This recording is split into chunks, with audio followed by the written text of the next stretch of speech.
Hello everyone, welcome to the HardReset channel, and today I'm going to show you how to change the focus modes on the Sony Alpha 6400 camera.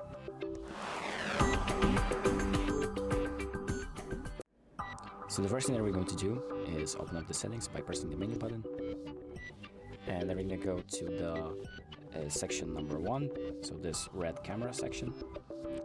And then we're going to go to page number 5. And here we have focus mode. So we're going to select that. And here you have a whole bunch of other options. So single shell AF, romantic AF, continuous AF, and other options. So once you've selected the option that you want, you can just exit out and it'll be set automatically. So that's about it. Thank you for watching. I hope this video helps, and make sure to like and subscribe.